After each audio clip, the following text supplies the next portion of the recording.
Boston Bros is number one thing not. You're dead wrong. You can catch me doing misbehaving with my products on. It's real boxing talk every time we meet with Ned, the TBE, and Conspiracy G. We bring it to you raw, unbiased. You know the deal. You can even get a poor dealer here from Dollar Bill with my guys by my side. You know we going live. All we need you to do is please like and subscribe. Boxing Bros. Peace. Next topic we're going to discuss on Boxing Bros are comments Teofimo Lopez made during this interview with ESPN, and we're going to let it rock. So you get to hear it. Here it is. So you changed the game in that ring. I see on magazine covers, Fighter of the Year. How has it changed your life? It's changed my life in a humbling experience, in a humbling way, I got to say, and I'm very thankful for that. It's something that I needed, and I'm very happy about it. Look, your manager and your promoter, Top Rank, have been talking for a while about your mandatory George Kambosos. Apparently, they can't come to a price, so it's scheduled for purse bid next week, meaning that any promoter can bid on this. Are you surprised at that, and how do you feel? Absolutely. I love the platform that I'm in. ESPN and Top Rank. It's a hell of a platform, as you can see behind us. And my whole thing now really is just it's all about business though. And that's what it comes down to. It's nothing personal. And if we can't meet the terms, then I guess I'm taking my talents to South Beach. We would be sad to see that South Beach or anywhere else. But listen, Bob Arum was quoted in The Athletic basically saying this is just a business decision. He's saying the same thing as you are. It's just business, nothing personal. Do you buy that? No comment. I think that how I look at it is, or maybe so it's more than that. I can't take it and leave it no more. It's more so about it's a takeover. And I earned it. It's not something that's given. You got to earn it. And I went out there 4 months ago, and I did it right here against all odds in Vegas. Let me get to some of the specifics. I mean, Top Rank argues that you renegotiated, your people renegotiated your minimum going into the Loma fight. They've been faced with a pandemic like everyone else. It's not the biggest fight in the world. Why not take the minimum, which as I understand it is $1.25 million? Why not? Because you got the best fighter in the world on that display.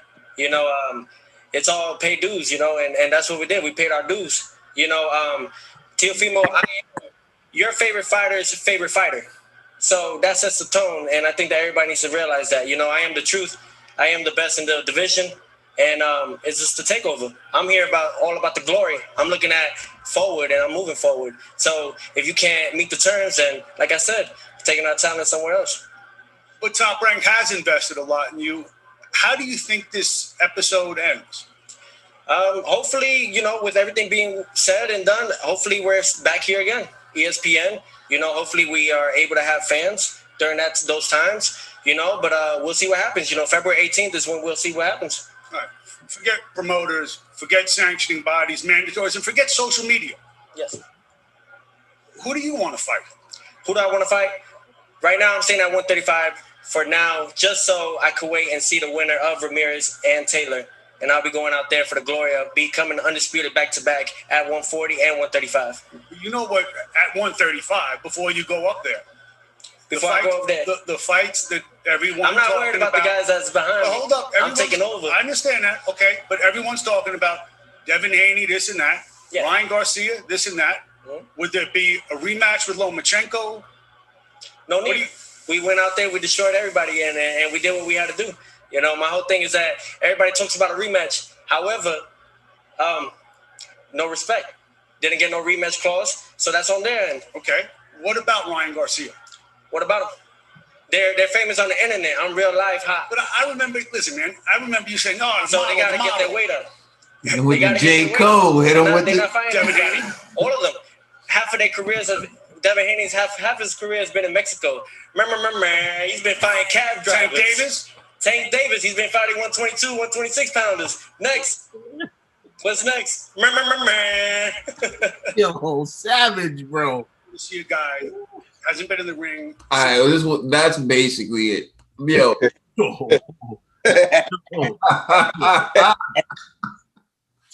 all the smoke. Yo, man, so just out the gate, like he said a lot of things. He said a lot of things about basically fight with Kambosos going to a purse bid. He's staying at 135, really to see who wins between Ramirez and Taylor, and then he's going to move up to become two-time undisputed. He also said that like he doesn't feel like he needs to fight Ryan Garcia, Devin Haney. So like, what's your thoughts on all that? I'm bringing to my man Dollar Bizzle. He's talking sense. I'm with it. You know what I'm saying? Some things I didn't. He said a lot. He said a lot in that thing, but I'm rocking with him. You know, I'm rocking with him. He can call the shots now. He sat there. He played the background for a while. You know, I don't know how this is going to work for him. You know what I'm saying? But, you know, he feels, you know, he wants to move forward. That's what he's trying to do. That's what I got from that. He's trying to move forward. You know, he's not looking backwards. You know, he was in the back and everybody played that thing to him. Like, you know, this is the star. He got all the belts. You got to wait your turn. You got to play and, you know, he's doing the same thing that they did to him.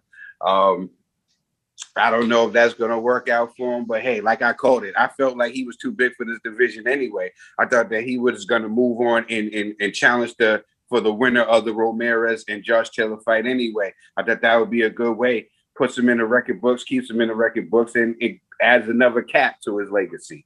2-time undisputed champion in 2 different weight classes.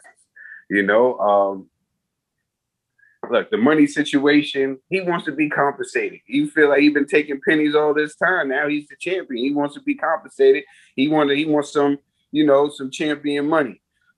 Even though Teofimo Lopez, not as of yet, he's not a star yet.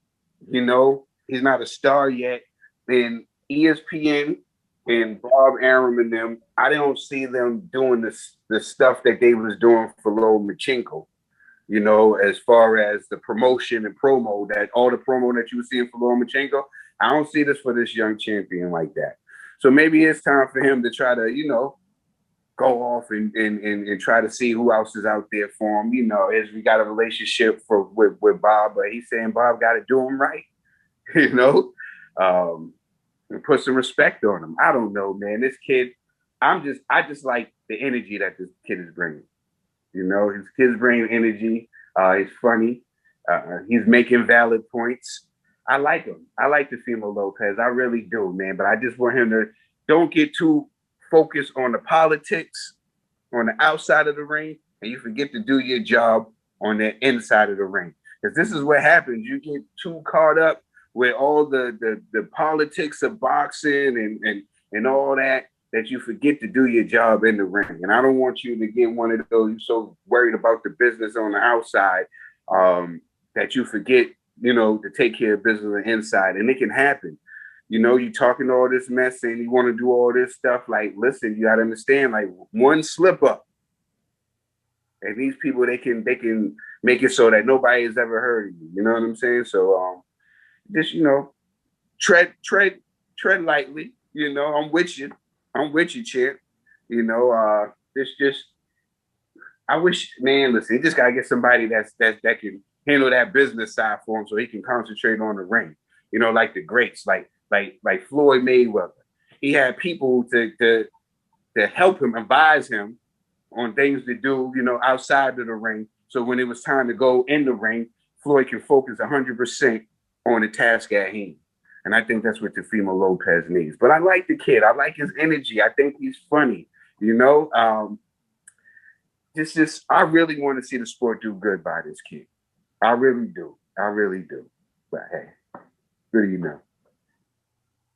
All right, Conspirajizzy. I like Teofimo Lopez. I really do. So I'm gonna start off. But I'm gonna say I do rock with you. I'm so disappointed in you right now. Here's why. First and foremost, bro, you're fighting like what's the name? George Kambosos. Ferocious Kambosos. Put the ferocious in there. Kambosos, some unknown dude from Australia, bro. He just always said this, I think, yo. He's what? You just beat Lee Shelby. Yeah. Put some respect on ferocious Cambosis. Okay, thank you. All due respect, there ain't no respect over here. You know what I mean? But salute to Boxing Bros Australia.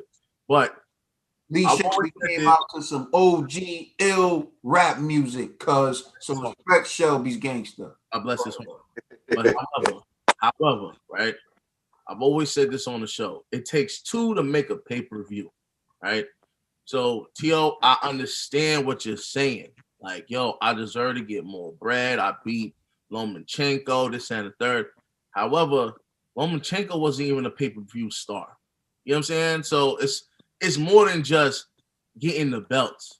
You know what I'm saying? You got to build your platform. You got to build, like it's beyond just I go in the ring and I win, so therefore I should inherit everything that the guy that I beat has, right?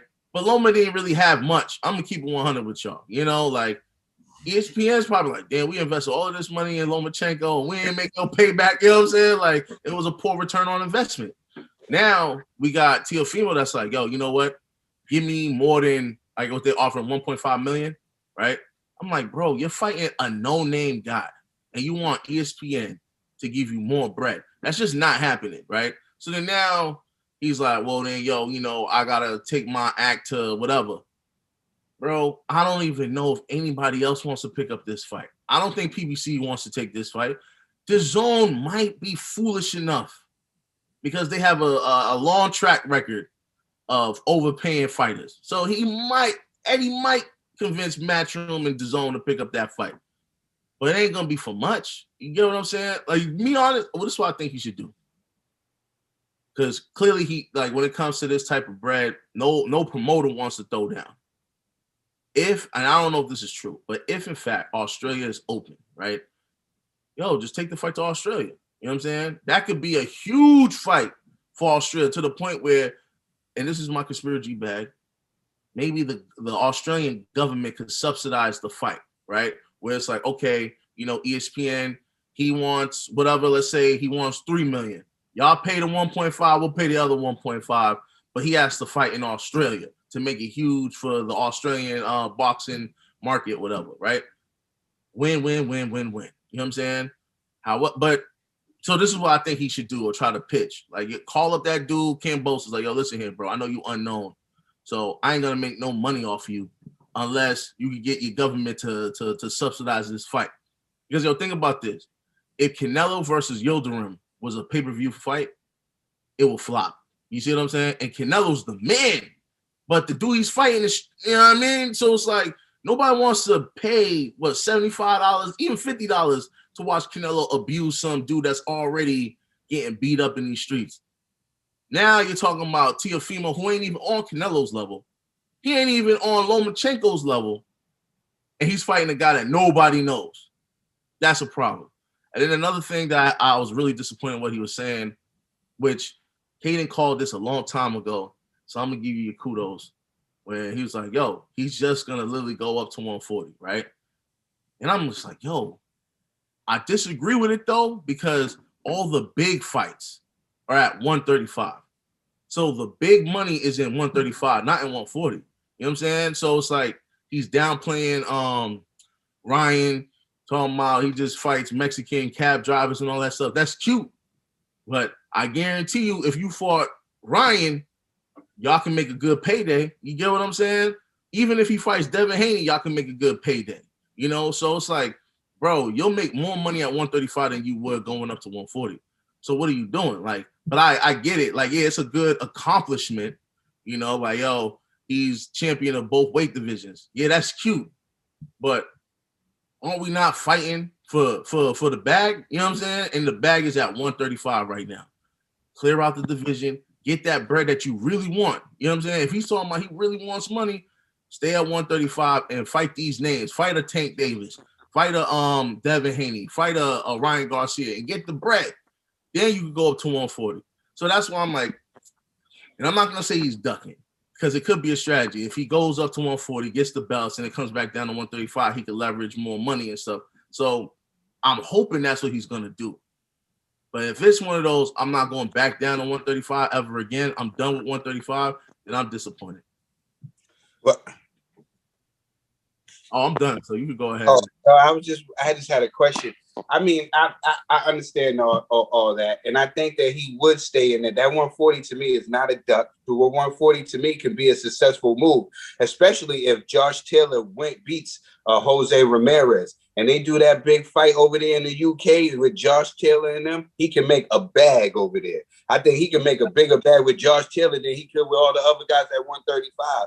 I think, and you get a legacy. You get undisputed also. You get undisputed 2 times in 2 different divisions. You know what I'm saying? And you get a big fight with Josh Taylor, which I think is amazing. And another thing is like him with the no, but that's what I wanted to say right there. You said a lot though. Nah, but I'll rock with you if he still goes back down to 135. But if he just goes, I'm just gonna stay at 140 because all them dudes are beneath me. But G, don't you think that 135 was hard? Even he was saying that, like, you know what I'm saying? After that, he was going. He was just staying there. He had one more fight with this. I don't even think that this kid can continue making 135. I think that he's been draining himself to make that. I think he can go up to 140 and be comfortable. I think that him and Devin will probably meet at 140. You know what I'm saying? Hopefully. I hope so. That's all.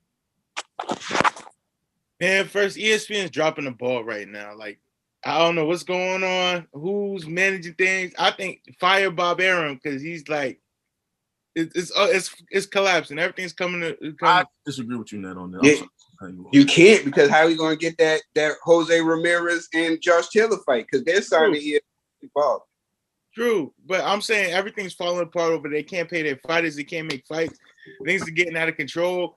You have a young champion that you can make into a star, is ready to leave. I know if he goes to PBC or he goes to the zone, they're gonna have the belts. Then they're gonna have the most of the talent, and then it's like you can make certain fights happen. So ESPN, I don't know what's happening in management. Yo, Ned, I'm gonna pull you. All right, him saying he's going to somewhere else, that doesn't mean he's gonna get signed. It's just a person. Yeah. Per spot, yeah. It's just for that fight. True. That's why Bob was like, yeah, go over there and hopefully you can become a star. So when you come back to ESPN, I can make some money off you. It sounds harsh what he's saying, but I understand what Bob is saying. Like, I'm not going to make money off of this fight. So if somebody else is foolish enough to do it, by all means, blessings. And then when you come back, then hopefully I can make some money off of you. That's what he was saying. This for me, I see Teofimo already has 1 foot out the door. Like, he's like, I'm ready to get out this burning building. Like, I'm not about to stick around for it. Like, you let it fall on my back. Let it be. Like, I'm gonna get caught in whatever crossfire, whatever the damages, everything. Teofimo, if Eddie gets his hands on Teo, if Eddie makes this fight happen, I swear, like a few months down the road, we're gonna see Teo signing deal with the zone, because if it's like it's like the business tactics I see going on ESPN aren't good at all. We see TC about to leave. As soon as Vasily comes back, I think he's gonna leave them too.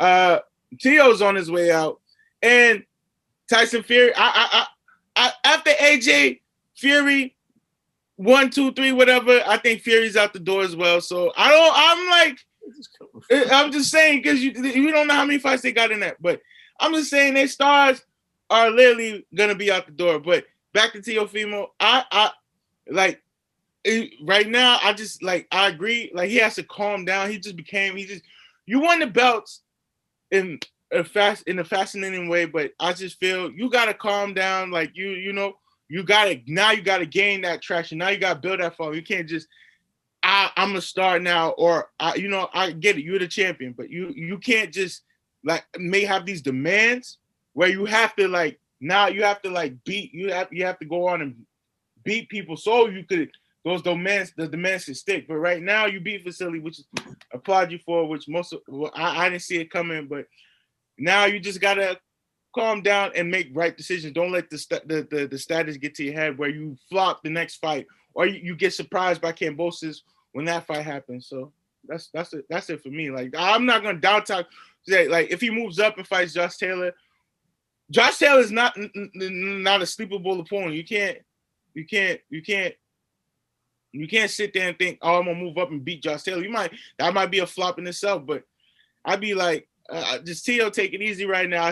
You see things ain't going right. Just playing out your best, make your next move your best move. That's all I'm saying. Because you are the champ, and I respect you for that. Oh, and I just want to say, we don't know who's going to win between Jose Ramirez and Josh Taylor. We're just saying, you know what I'm saying? Because they got to fight first. You know what I'm saying?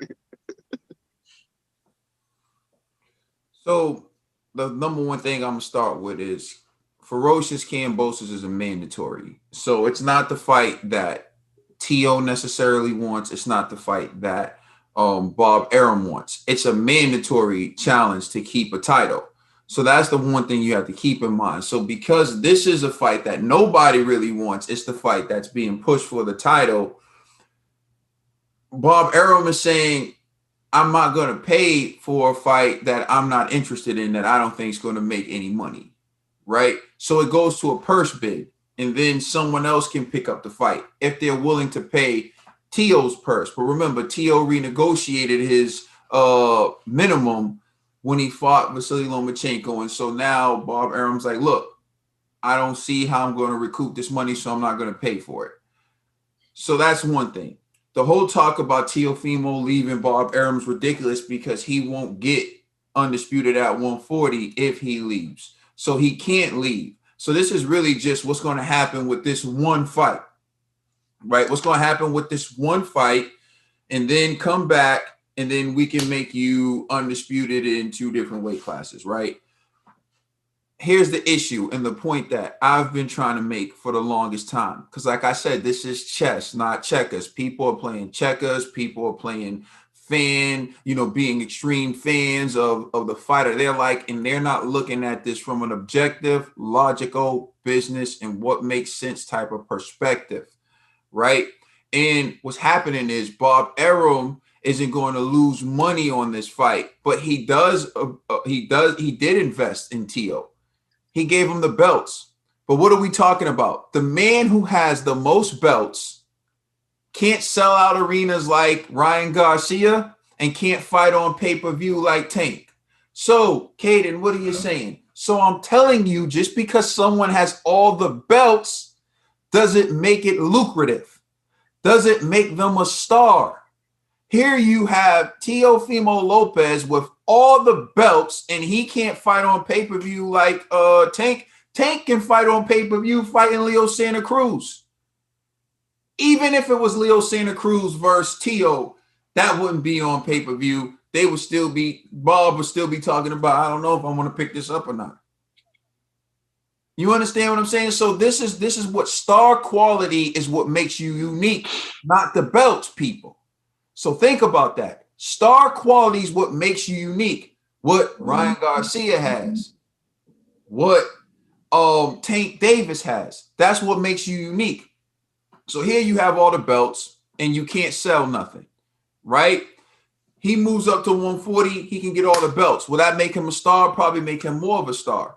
But this is what I keep trying to tell everyone about having all the belts, and people thinking someone having the belts entitles them to a percentage. It doesn't entitle you to nothing, because you have the belts and your own guy who's holding you still doesn't think it's lucrative for him to pick up the fight, which brings me to the next point. And I can already hear the sensitive people when I strike a chord for calling out the truth. This is the TC effect.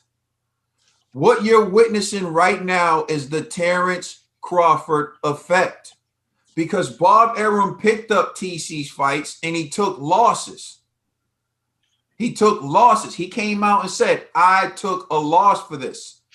So in picking up TC's fights and taking losses, when it comes time for him to recoup the money that he lost on TC's talking about being a free agent. TC's talking about, I want to fight Manny Pacquiao. Immediately after, Bob Arum just did the best sales job he can do to try to line up the fight with Earl Spence. So Bob Arum's thinking, all the money I invested in you, this is the time for you to get me back. And you sitting here talking about, nah, you even want Pacquiao and you ain't fighting Spence for no 40%. So now Bob's saying this, no more losses. Look, if another network wants to pay you what you think you're worth to fight Kambosos, Cool. But I know you got to come back to me if you want to fight for undisputed at 140. And what Trill was saying about T.O. being careful is because if he wants to play that flirting with other networks game, it won't be the first time a bad decision happens when he fights Josh Taylor at 140. And don't be surprised if Josh Taylor gets a little, nice decision over him because Bob Arum got the reps in his pocket. And so now it's you flirted with another network. Then you came to me to fight my guy at 140. And I made sure that my guy won with Bob Arum saying Josh Taylor beats him at 140. And then he loses all that star power and all that lore. So you got to be very careful with the flirting that you're doing right now, T.O. The whole Devin Haney and Ryan Garcia stuff is for the birds. They can meet him at 140. That's a few pounds. Even they can do a catch weight. That's a few pounds. They can meet him at 140. The smart thing for T.O. to do would be to go to 140 and try to become undisputed at 140. But the thing he needs to be wary of is doing all this talking with ESPN, talking about going to other networks. Be careful, because if that comes back to bite you in that undisputed fight at 140, when it goes to the judges and you're fighting on ESPN and they know Josh Taylor's all in for ESPN and you got one foot out the door, close decision, Josh Taylor. So that's where it matters. So be smart about it. But Bob Arum's done losing money. He's the star. He makes the star, right? But he doesn't make the money. And that's where his issue lies. And he needs to fix that. But if you're Teofimo Lopez, you better be very careful about how you move with this stuff and what you're saying, because it could come back to bite you. Definitely. Let us know how you feel in the comment section. And please check us out on Instagram and Twitter. And please check out our podcast on all major streaming services. We are the Boxing Bros.